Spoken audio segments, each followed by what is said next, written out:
그럼 구원 교리가 섞여서 교리를 확립하고 있는 많은 분들이 있습니다.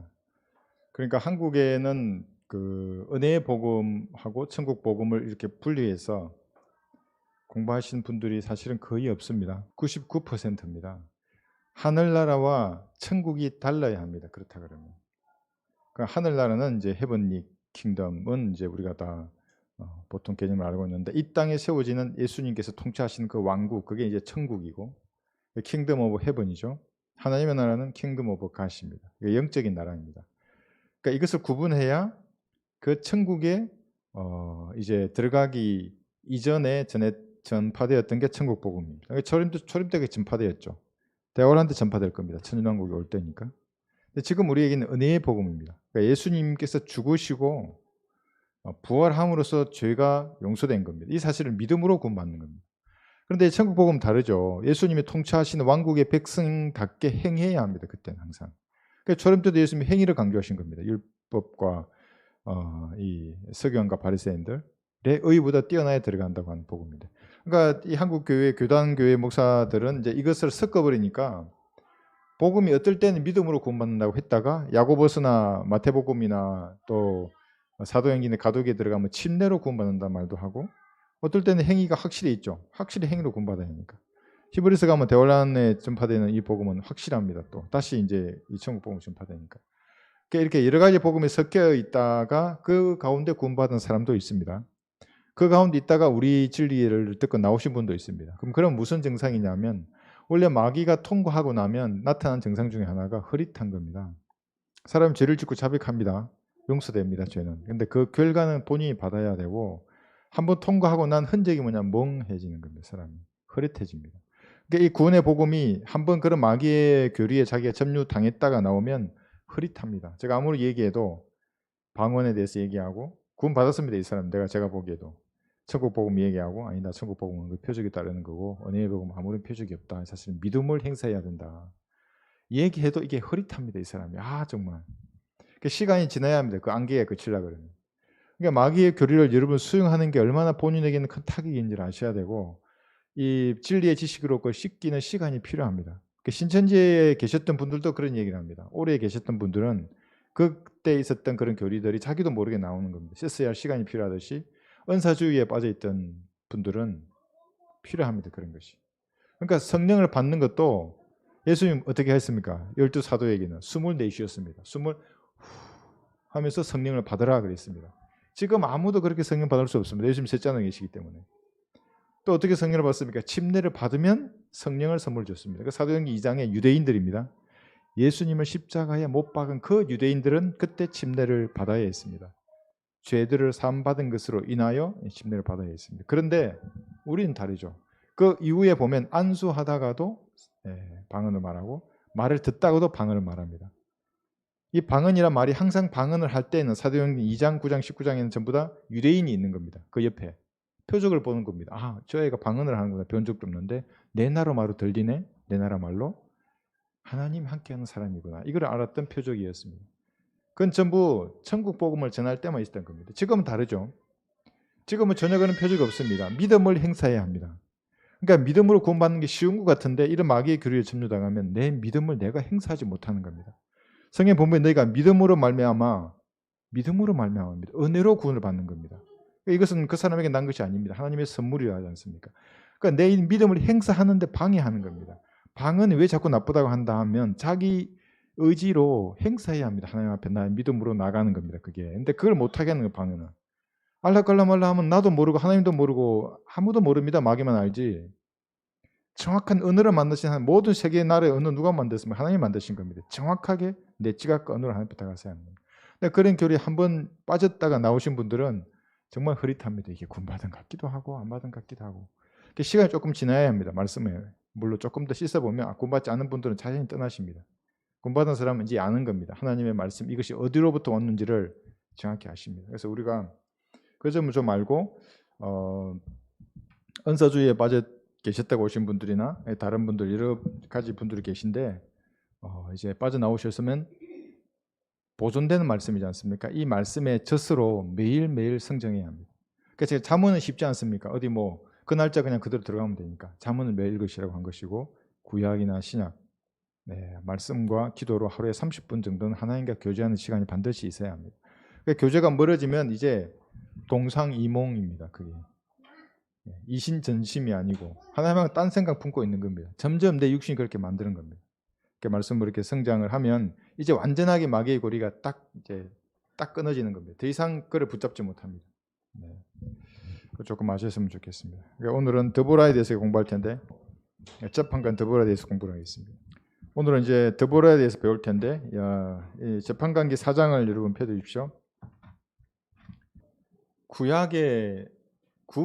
구약 아래에 있다. 그러니까 모세의 언약, 율법 아래에 있었던 사람들은 남자나 여자나 그 구약 아래에 있는 사람들입니다. 근데 우리는 신약 아래에 있습니다. 다릅니다. 이렇게 확연히 다르다는 것을 우리가 우선 알아야 되고, 그런데 이제 구약의 대표적인 좋은 선지자가 등장하는데, 이제 이분이 여선지자 드보라입니다.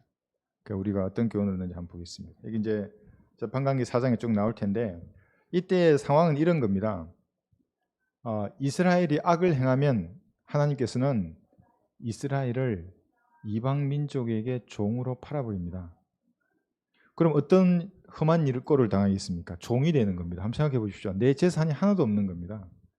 내 사랑하는 처자식 없습니다. 종인데 주인이 달라면 언제든지 줘야 하고, 주인이 죽이면 언제든지 죽어야 합니다.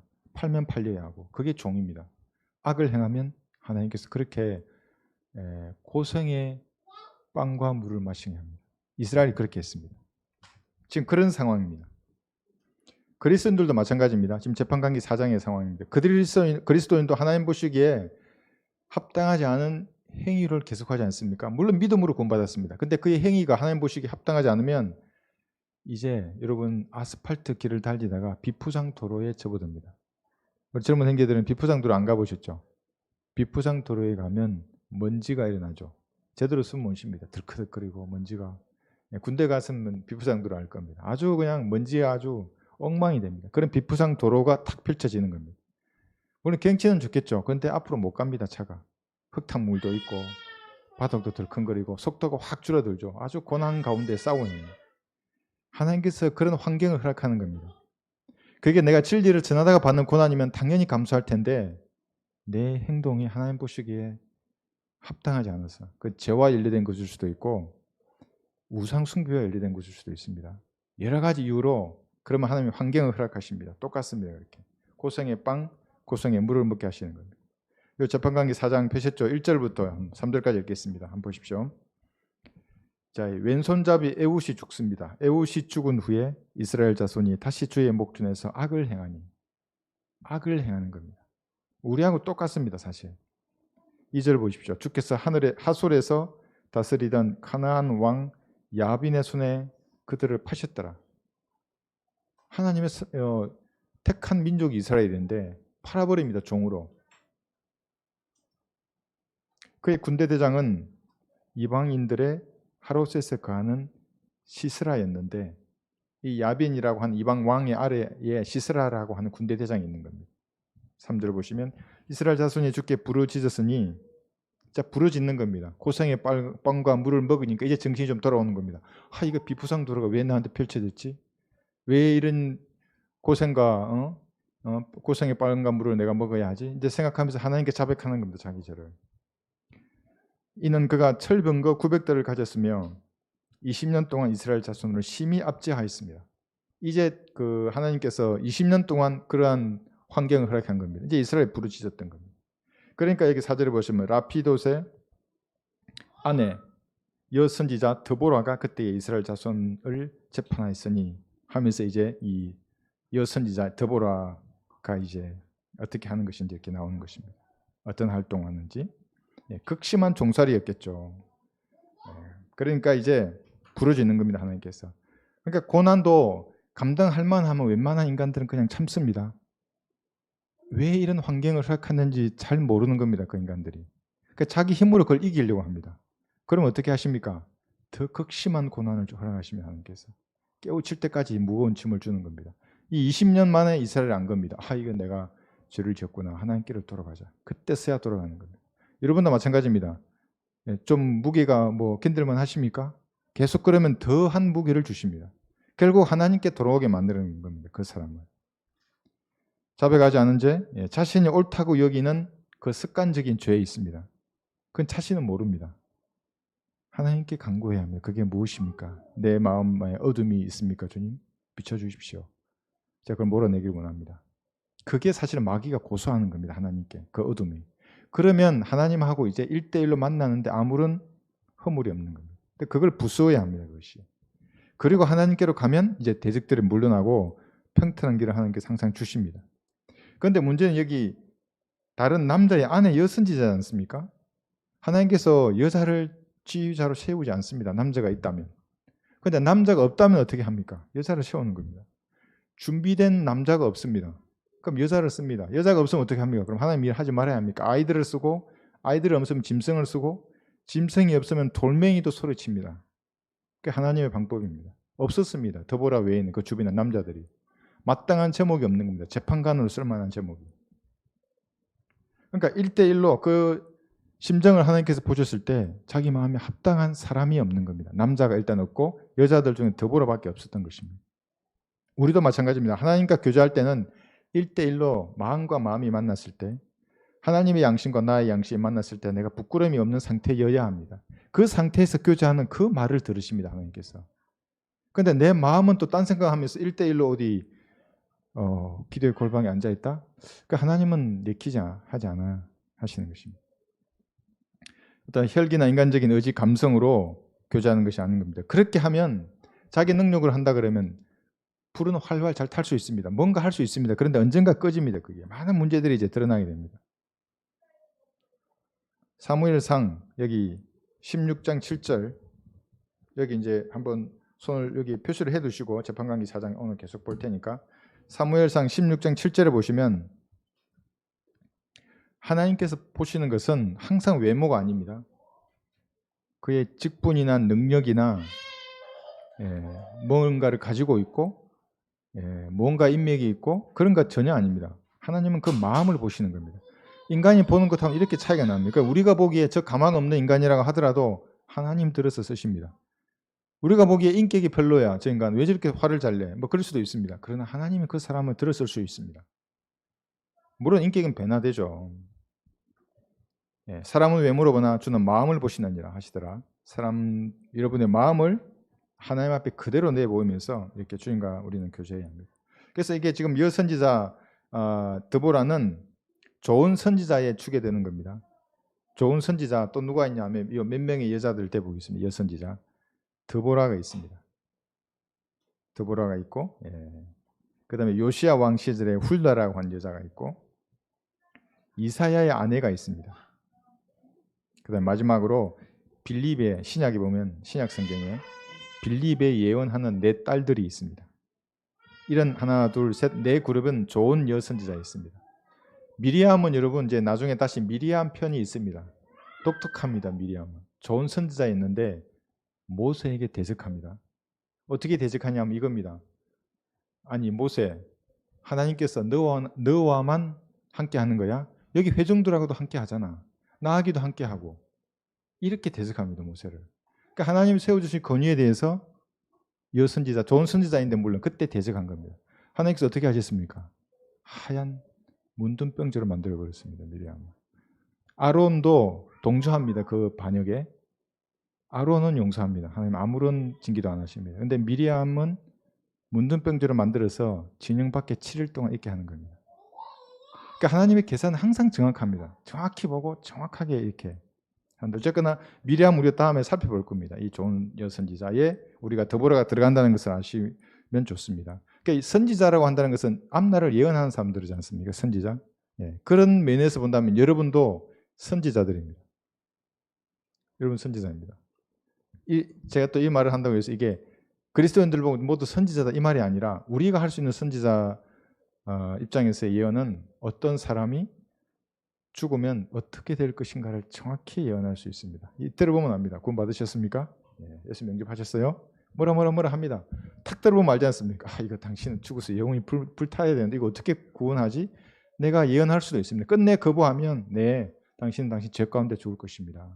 그 죄는 당신을 영원히 지옥에 던질 것입니다. 나중에 그 지옥도 불못에 던져집니다. 영원히 불타는 겁니다. 그렇게 예언할 수 있습니다. 왜냐하면 예수님의 영은 예언의 영이기 때문에 여러분들도 선지자와 같은 입장에서 그 측면에서 예언할 수 있는 겁니다. 성경을 더 공부하면 이제 더 알 수 있습니다. 과거나 현재나 미래에 대해서 하나님의 입장에서 여러분이 알 수 있는 겁니다. 그럼 더 정확하게 예언할 수 있습니다. 시대의 표적들을 이제 분별할 수 있습니다. 아, 저 인간들이 왜 저렇게 하지? 왜 이렇게 백신을 맞으라고 난리지? 다 이렇게 우리가 알 수 있습니다. 자, 그런 방면 악한 여선지자가 있습니다. 느헤미야 6장 14절 한번 보겠습니다. 악한 여선지자. 성경에 두 명 나옵니다. 이세벨이라고 한 여자하고 노야다라고 한 여자가 선지자가 있습니다. 두 명은 악한 여선지자입니다. 느헤미야 6장 14절에 보시면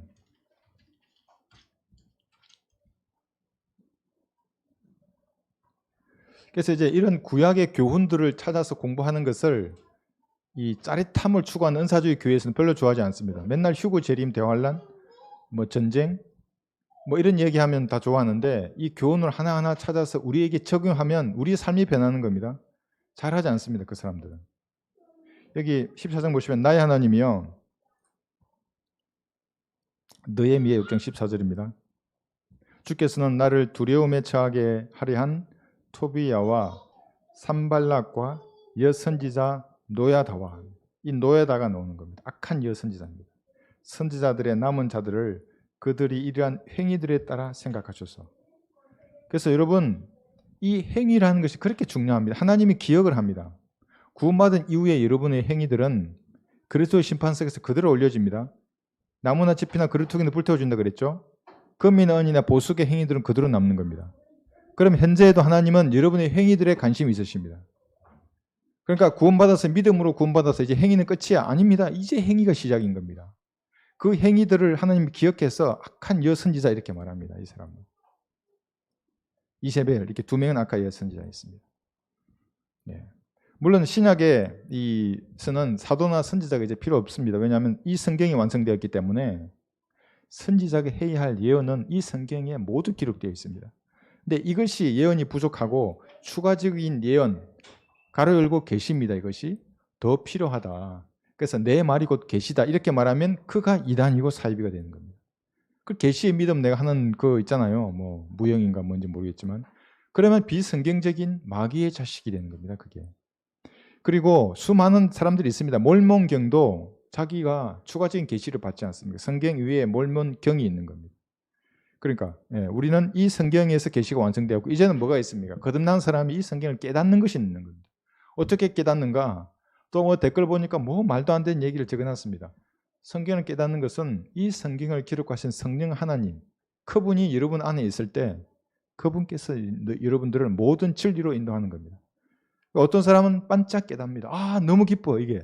보다가 너무 기뻐서 더 못 봐. 이게 감당이 안 돼요. 그래서 탁 좀 덮어놨다가 제가 20대 초중반에 처음 이걸 알고 구령하고 천년왕국을 알고 피터팬이 된다는 생각에 천년왕국에 너무 좋아서 성경 읽으면 이게 하나님 주시면은 감당이 안 됩니다. 진짜 얼굴이 환해져서 덮어 이게 보다가 기쁨 주시면 좀 하늘의 먼 산 보고 이제 진정이 되면 다시 성경을 읽었던 겁니다.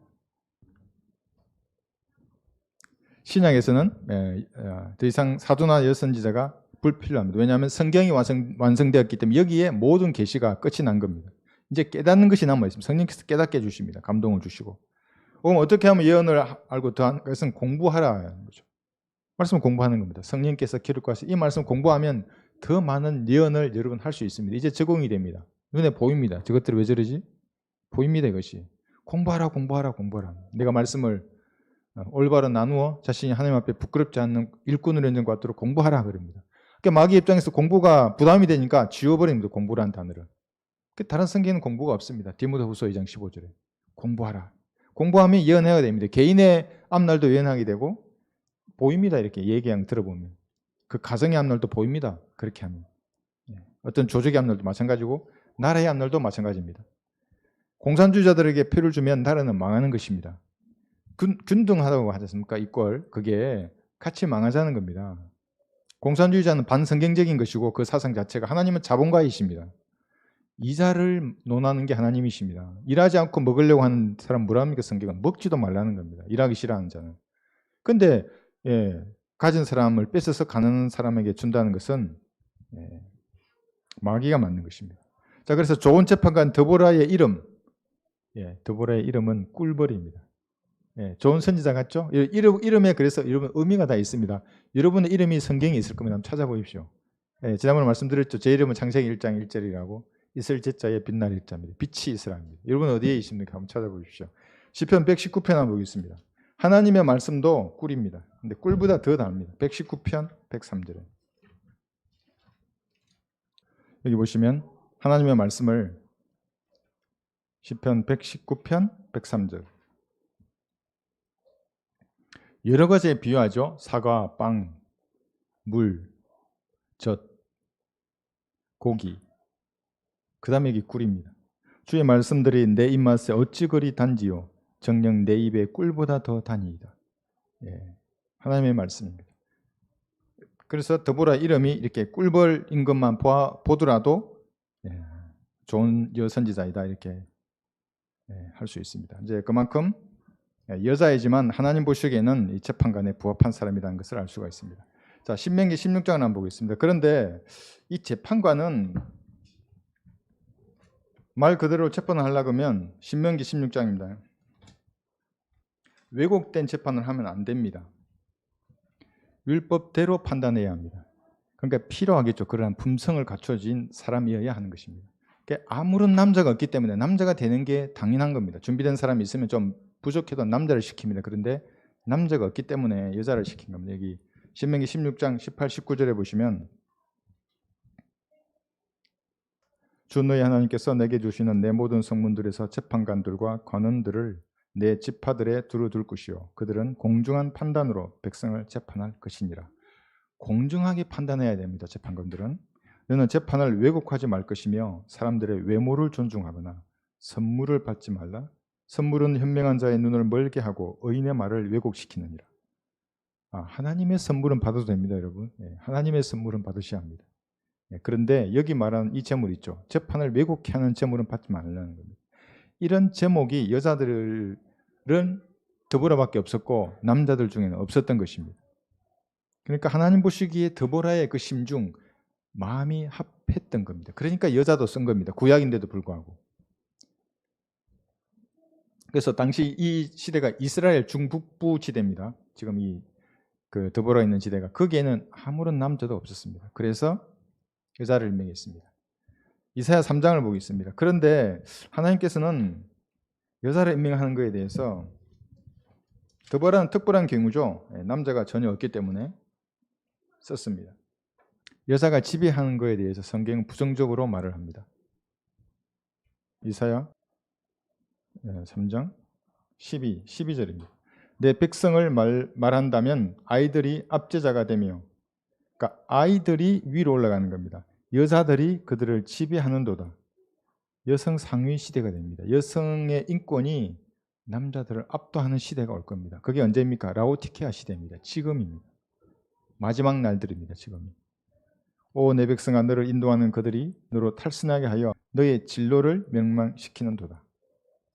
이렇게 지금 말씀하고 있습니다. 그러니까 여자가 당연히 재판관이 되는 것은 하나님 보시기에 합당하지 않았죠. 그런데 사람이 없으니까 여자 선지자를 하나님께서 쓰시는 겁니다. 자, 다시 한번 재판관기 4장으로 돌아가겠습니다. 재판관기 4장으로 가시면 이제 6절에서 8절까지 아주 중요한 내용들이 오늘 계속 나옵니다. 우리가 교훈을 얻어야 할 구절들입니다. 그런데 6절 한번 보겠습니다. 그녀가 보내어 케데스 납탈리에서 아비누함의 아들 바락을 불러 그에게 말하기를. 자, 바락이라고 하는 남자 장군을 부릅니다. 하나님 보시기에 합당한 재판관은 드보라에 있는데 실제 전투 현장에서 전투를 지휘하는 사람은 남자 장군을 부른 겁니다. 그게 조금 다르죠. 하나님의 명령을 받고 그 말을 전파하는 사람은 여기 지금 여자를 씌웠는데 실제 병력을 통솔하고 전투 현장에서 적을 무찌르는 사람을 남자로 씌운 겁니다. 그게 연약한 그릇입니다. 여자는. 하나님 보시기엔 드보라가 합당했다고 할지라도 실제 전장에서 스트레스를 극복하고 그 위험한 상황입니다. 전장이라는 것이. 핵심과 본질을 딱 이렇게 파악을 해서 뭔가 결정해서 부대를 운영하는 사람은 남자를 부르신 것입니다. 그 전투에서의 지휘자는 남자를 부른 겁니다. 6절 한번 보십시오. 계속 보겠습니다.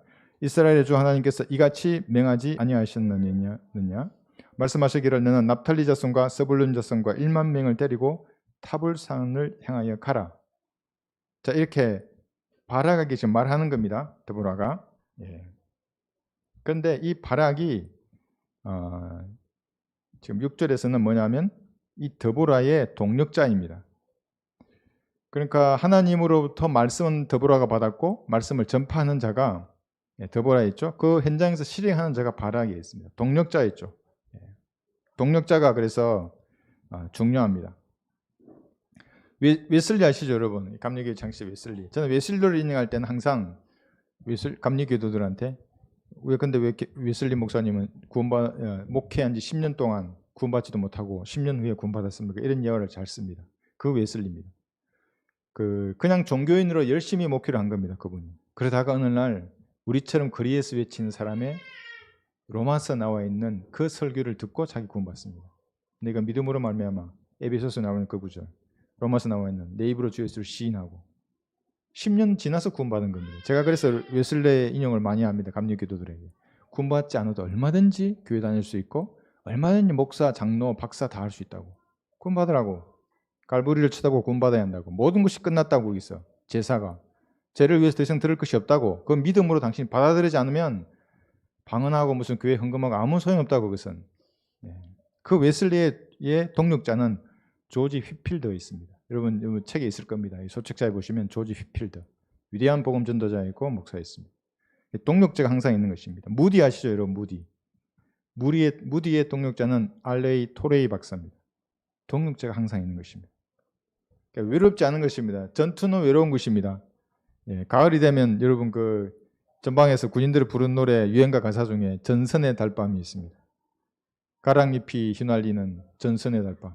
달을 쳐다보고도 촬영하지 않는 겁니다. 동력자가 있다고 하면. 여러분 동력자가 있으십니까? 그 동력자가 있는 것이 참 하나님께 여러분 간구하십시오. 복입니다. 이 땅을 살아가는 동안 믿음의 동력자. 드보라와 바락도 이런 좋은 동력자가 있습니다. 그러니까 이 바락은 드보라에게 순종하는 겁니다. 순종하지 않으면 동력이 안 됩니다. 드보라가 말을 하면 바락이 순종하는 겁니다. 그리고 전장에서 승리하도록 바락을 도와주는 겁니다. 드보라. 그러니까 동력이 가능한 것입니다. 그런데 서로 권위를 세우려고 하면 동력이 안 됩니다. 이렇게 동력자가 있습니다. 7절에 보시면 이제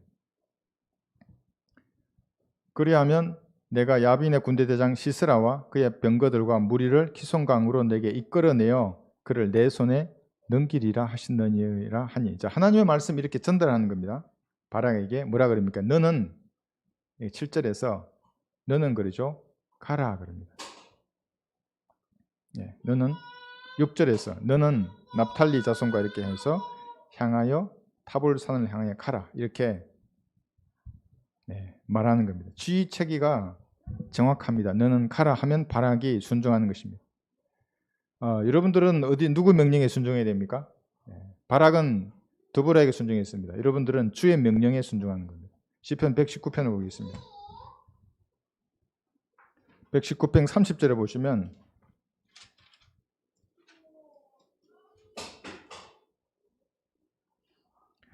이것은 제가 그 헌신을 결단했을 때 하나님께서 저에게 감동을 주셨던 말씀입니다. 구원은 이런 결단 없이 구원받을 수 있습니다.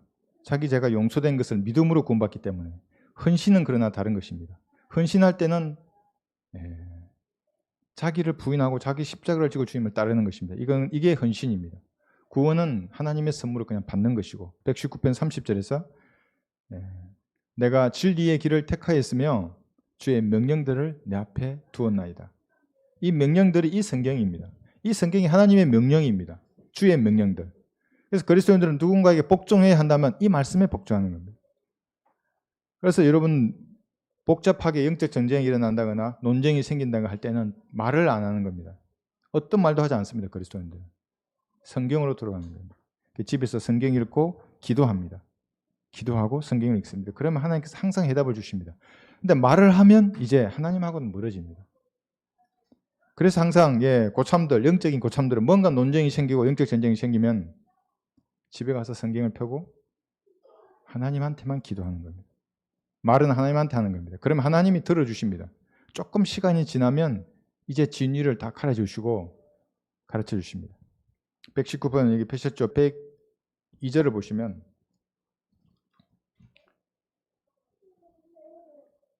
여기 또 주의 명령들에 대해서 말합니다. 내가 주의 명령들로부터 떠나지 아니하였으니 이는 주께서 나를 가르치셨음이니이다.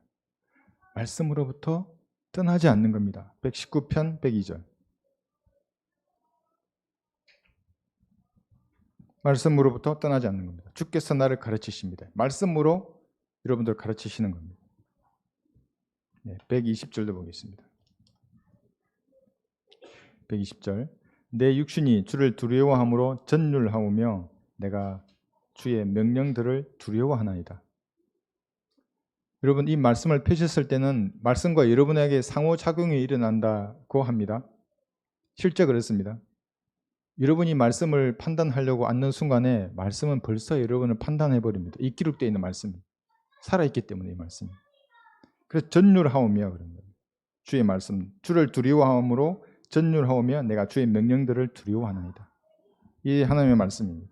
156절도 보겠습니다. 오 주여, 주의 온유한 자비들이 크오니 주의 명령들을 따라 나를 소생시키소서. 156절 119편. 그러니까 여러분이 소생하는 길은 이 말씀입니다. 명령을 따라 나를 소생시키소서입니다. 하나님의 말씀이 여러분에게 온전히 역사할 때에만 여러분이 다시 일어나고 소생하는 것입니다. 자, 다시 6절로 가겠습니다. 재판관기 4절에.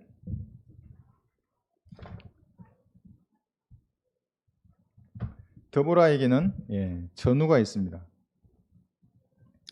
여기 6절에 보시면 드보라가 말하는 것은 바락이 혼자 올라가는 것이 아니고 바락과 함께 싸울 전우들입니다. 이들이. 6절에 보시면 납탈리 자손과 스불룬 자손. 항상 하나님께서는 동력자를 붙여주시고 전투 현장에서는 같이 싸울 동력자들을 붙여주시는 겁니다. 여러분 그 밴드 오브 브라더스라고 하는 그 전투 영화가 있습니다. 이 실화를 바탕으로 만든 영화입니다. HBO에서 만들었는데 제가 현역 시절에 너무나 많이 봤습니다. 그 대사를 다 기억할 정도로. 왜냐하면 전투 현장을 너무 잘 묘사를 했고 그 인간의 심리들을 너무 잘 묘사했습니다. 전우가 어떠해야 하는지를 너무나 크게 잘 나타나 있습니다. 영적 전장에서의 전우도 마찬가지입니다. 여기 빌립보서 2장 25절에 보시면 전우는 다양한 명칭으로 불립니다. 단순히 전우가 아닙니다. 빌립보서 2장 25절.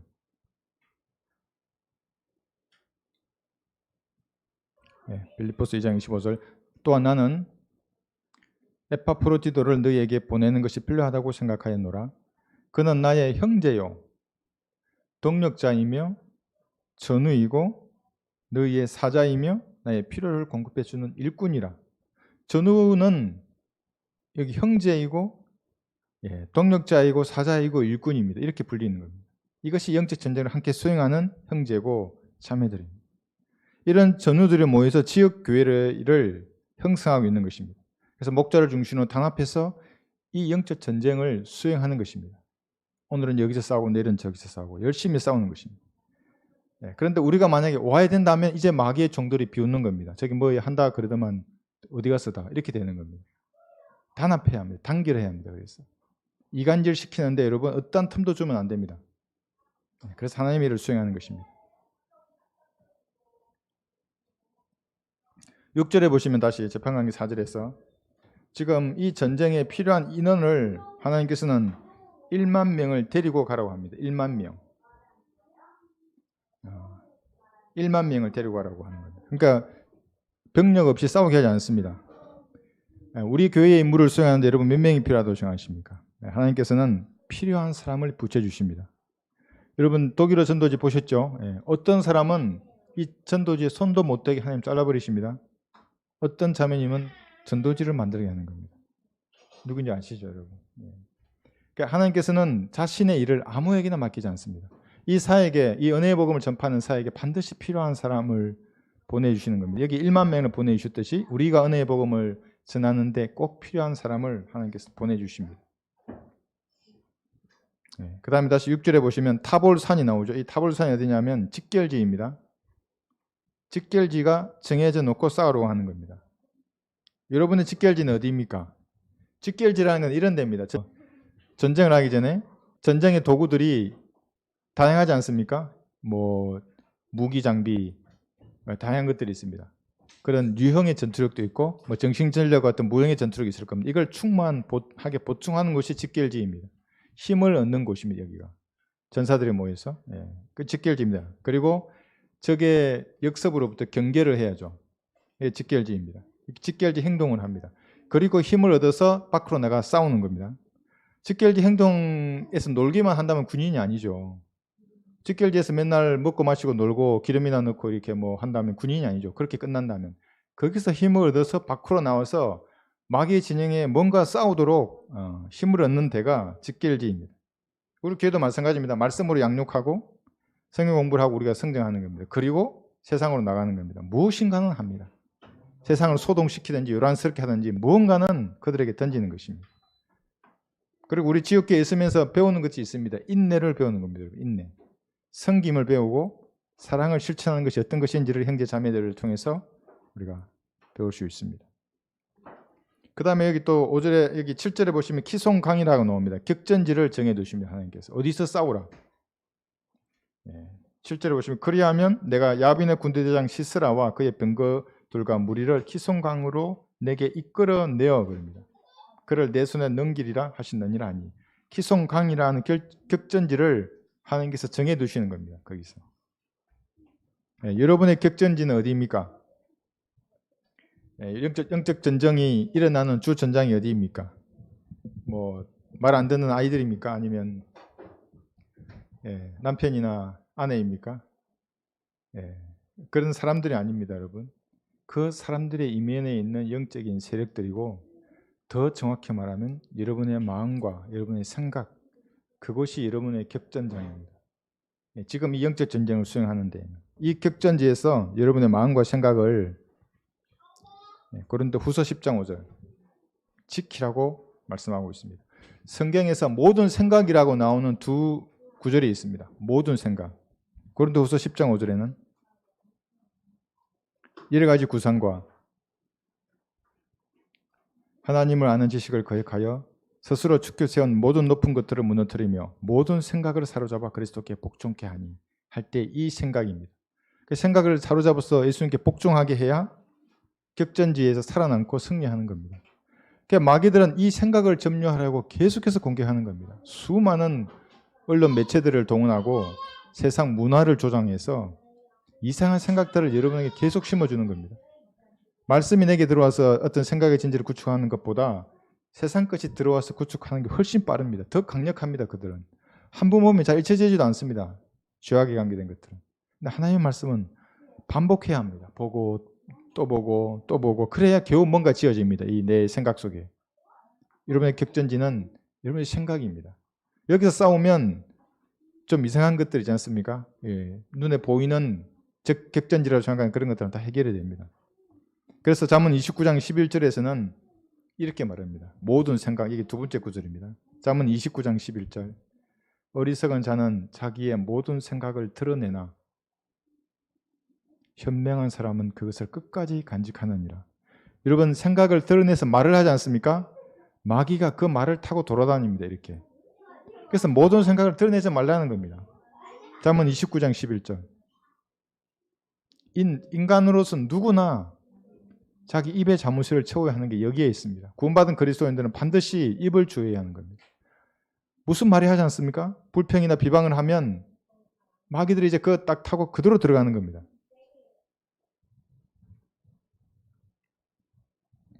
쳐야 할 생각이 있는데 그래서 여러분들의 생각이 심어주면 이건 쳐버려야 합니다. 아, 이런 죄악의 생각들 난 쳐버리겠어. 이건 무슨 생각이야?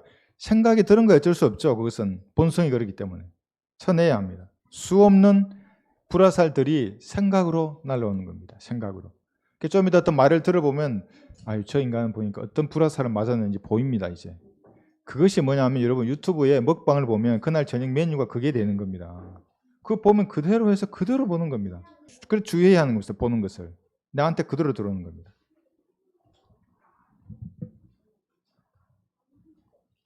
격전지입니다. 요상한 생각들은 여러분 날려버려야 합니다. 비방하고 험담하는 그런 생각들도 날려버려야 합니다. 붙잡으면 그 격전지에서 여러분이 패배하는 겁니다. 그리고 영적인 침체로 이어집니다. 두 번째 격전지는 마음입니다. 잠언 4장 23절을 보겠습니다. 마음. 잠언 4장 23절에서는 마음에 대해서 내 마음을 지키라 그렇게 명령합니다. 열심히 다하여 내 마음을 지키라. 이는 삶의 문제들이 마음에서 나옵니다 이 말입니다. 마음에서. 거기서 나옵니다. 마음에서 나오기 때문에 마귀들의 표적이 생각과 마음입니다. 계속해서 딴 걸 심어주는 겁니다. 불혹은 몇 살입니까 여러분? 불혹의 나이 40입니다. 혹하지 말아야 합니다. 여러분의 마음 혹하지 말아야 합니다. 불혹이 아니더라도 그리스도인들은 마음이 혹하지 말아야 합니다. 세상에 이끌려서는 안 됩니다. 아무거나 마음을 다해 믿으면 이제 흐릿해지는 겁니다. 말씀은 봐도 멍 때립니다. 물멍 때리듯이 흐릿합니다. 이게 구분해야 된다. 하나님은 모든 걸 나누신다 그랬습니다. 하나가 되는 것은 그리스도의 몸밖에 없습니다. 나머지 모든 걸 나누십니다. 빛과 어둠을 나누시고 하늘나라와 지옥을 나누십니다.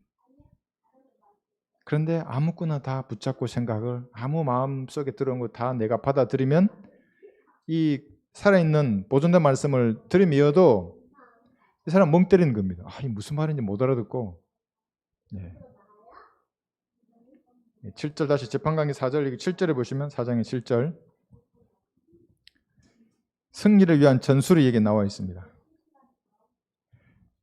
이 전술이란 이런 것입니다. 싸우는 방법이지 않습니까? 이런 방법으로 적을 경멸하겠다. 그러니까 부대 운영 보관이죠. 이게 전술이라는 것이. 영적 전쟁에도 그런 전술이 있습니다. 세상 군대에는 이 전술을 결정하려고 지휘관과 참모들이 엄청 고뇌하며 싸웁니다. 그건 자신들과의 싸움입니다. 그래서 어떤 한 가지 전술을 딱 만들어내는 겁니다. 이번 전술은 이쪽을 기만해. 그리고 저기 이쪽으로 모여들게 만들어. 1중대장 네가 그걸 해. 2, 3중대장은 다른 데 숨어 있다가 저기 이쪽에 집중하면 저게 측면을 치는 거야. 이런 방법을 결정하는 겁니다. 지금 여기도 1만 명이 가는 겁니다. 적과 싸우러. 그럼 어떤 전술을 결정했을 것입니다. 그게 뭐겠습니까? 그거는 이 드보라는 바락에게 하나님만을 믿고 신뢰해서 나가라는 겁니다. 그 전술에 어떤 아까 말한 그런 인간적인 너는 어떻게 1만 명이니까 거기도 천부장들이 있을 거 아닙니까? 백부장도 있을 것이고 뭐라고 하지 않고 이 전쟁은 하나님께서 미리 앞서 나가 싸우실 것이기 때문에 하나님을 신뢰하고 나가라. 그러면 승리할 것이다. 이것이 전술입니다. 이스라엘에. 그래서 영적인 전술을 할 때는 무엇 이런 것보다 하나님을 신뢰하는 것이 최고입니다. 그래서 우리 오전에 배웠죠. 마음에 근심하지 말라. 너희는 나를 믿으니 하나님을 믿으라. 나가 하나님입니다. 그 예수님이. 나를 믿으라고. 전쟁에서 이러면 승리한다고. 죄와 연루만 되지 않으면 승리는 여러분의 것입니다. 죄와 연루되면 하나님의 복을 주려고 해도 복을 줄 수가 없죠. 왜냐하면 마귀가 보고 있기 때문에. 여러분 죄와 연루만 되지 않으면 영적 전쟁에서 승리는 여러분의 것입니다. 이스라엘의 최상의 전술은 하나님을 믿고 신뢰하는 거였습니다. 그래서 전쟁의 결과가 어떻게 되었습니까? 여기 시스라 900대의 철 번개를 가졌습니다. 이스라엘 한 대도 없었죠. 이 바락의 손에 넘겨 주실 것을 미리 7절에서 얘기한 겁니다. 이끌어내어 그를 내 손에 넘기리라 하시느니라 하니 전쟁하기도 전에 미리 전쟁의 결과를 말씀하신 것입니다. 여러분도 마찬가지입니다. 여러분의 몸 안에 하나님이 계십니다. 성령께서. 그분이 충만하게 하면 누가 감히 덤빌 수 있습니까? 그리스도인에게. 아무도 판단하거나 정죄할 수 없습니다. 그래서 여러분들은 문제가 생겼을 때 골방으로 들어서 하나님을 만나라는 겁니다. 여러분 안에 계신 그분이 충만하게 돼서 여러분 안에 있는 어둠이 떠나가면 그때부터 승리는 여러분의 것입니다. 전세는 역전되는 겁니다. 사람이나 교단의 눈치를 보면서 돈 생각하면서 싸우는 자들은 물론 돈은 벌 수 있고 큰 건물은 세울 수 있을 것입니다. 교단으로부터 인정도 받을 것입니다. 그러나 하나님의 전쟁, 결정적인 국면에서는 아무런 기여도 할 수 없는 겁니다. 이런 그리스도인을 찾습니다. 하나님께서는. 교단에 속하지 않은 사람, 자유롭게 말씀으로 하나님과 교제하면서 싸울 사람, 그분들이 여러분들입니다. 바락은 나약한 믿음을 보였습니다. 여기 한번 보겠습니다. 8절에 보시면 바락이 그녀에게 말하기를, 자 가라 그럽니다. 가면 승리는 너희 것이다 그랬는데 바락이 그녀에게 말하기를, 당신이 나와 함께 가면 내가 가리이다. 그러나 당신이 나와 함께 가지 아니하면 나는 가지 않겠노라고 하더라. 이 남자인데 여러분이요, 이렇게 건장하긴 하지만 믿음은 형편없는 겁니다. 그래서 이 바락은 재판관은 안 되는 겁니다. 너는 부대만 지휘해라. 이런 모습을 지금 보이고 있습니다. 하나님을 신뢰해야 함에도 불구하고 하지 않습니다. 이런 바락의 행동에 대해서 대응하시는 하나님 어떻게 있습니까? 전쟁에서 승리했는데 그 승리의 영예를 바락에게 주지 않습니다.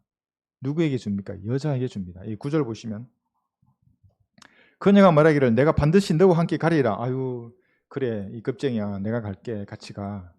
그렇지만 내가 취한 여정이 너의 영예는 되지 아니하리니, 이 영예입니다. 이 전쟁에 승리한 영예는 이는 주께서 시스라를 여인의 손에 파실 것입니다.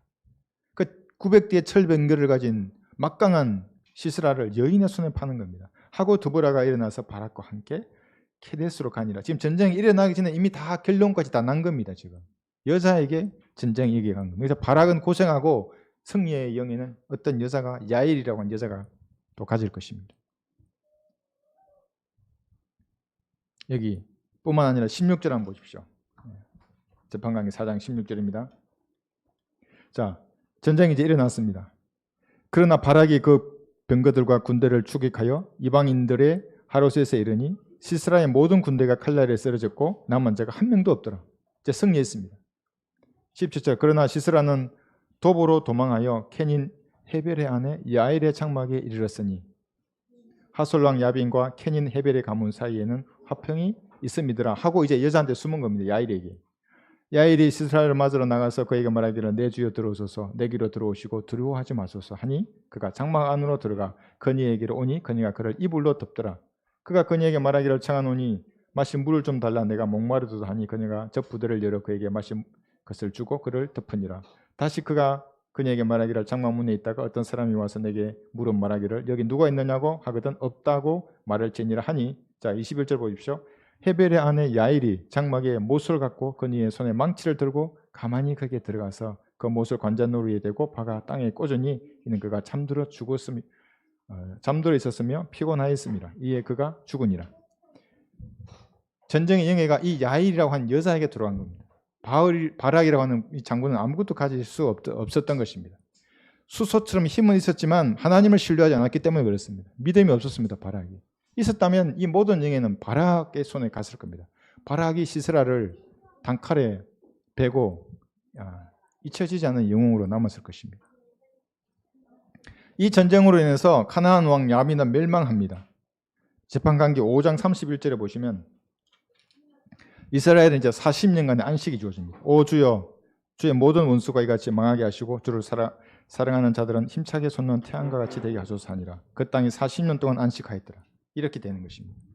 자, 여기서 끝나지 않습니다. 이제 바락이 부족한 믿음을 우리가 보았습니다. 여자 뒤에 숨었던 겁니다. 재판관 드보라 뒤에 이렇게 숨어서 겁쟁이같이 행동했습니다. 그런데 하나님은 어떻게 보는지 아십니까? 히브리서 11장 32절을 보겠습니다. 그러면 드보라의 이름이 기록되어야 되지 않습니까? 신약에는. 그런데 하나님께서는 드보라를 기록하지 않고 바락을 기록합니다. 히브리서 11장 32절. 지금 위대한 그 평판을 받은 구약의 영웅들을 이름은 열거하고 있습니다. 바락인가 드보라인가 누가 봐도 드보라 같습니다. 바락은 그렇지 못했죠. 그런데 여기 보면 내가 무슨 말을 더하리요? 기드온, 바락이 나옵니다. 여기. 삼손, 입다, 다윗 또한 사무엘과 선지자들에 관하여 말하려면 내가 시간이 부족하리라. 이게 좋은 평판을 받은 사람들입니다. A를 받은 사람들. 드보라가 없습니다. 여기에는. 왜 그렇겠습니까? 믿음은 드보라가 바락보다 훨씬 더 뛰어났고 하나님 보시기에도 재판관도 임명할 만큼 그녀가 뛰어났는데 왜 여기에는 이름이 생략되었겠습니까? 여러분 그 찬양 아십니까? 빛도 없이 이름도 없이 감사하면 성길이라. 그것이 자매의 모습입니다. 조력자, 돕는 자로서의 자매의 원래의 역할에 대해서 이렇게 성경이 말씀하시는 겁니다. 당연히 드보라를 앞세워야죠.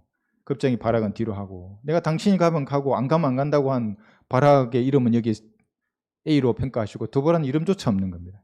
그래서 성경이 말하는 자매의 모습을 이런 비유를 통해서 히브리서에서 말씀하고 있습니다. 예. 여러분, 그런 자매들이 이름도 없이 빛도 없이 감사하면서 주님을 섬기지만 그런 하나님께서는 그 다 갚아주십니다. 그 섬김을 보시는 겁니다, 하나님께서. 근데 그러지 않고 만약에 드보라가 나서버리고 바락이 만약에 여기에 히브리서에 드보라가 기록이 된다면 이 하나님께서 남녀를 보시는 이것이 완전히 달라지는 것입니다. 돕는 자로서 조력자로서의 자매들의 역할을 잘 감당하신 여러분들이 되시기 바랍니다.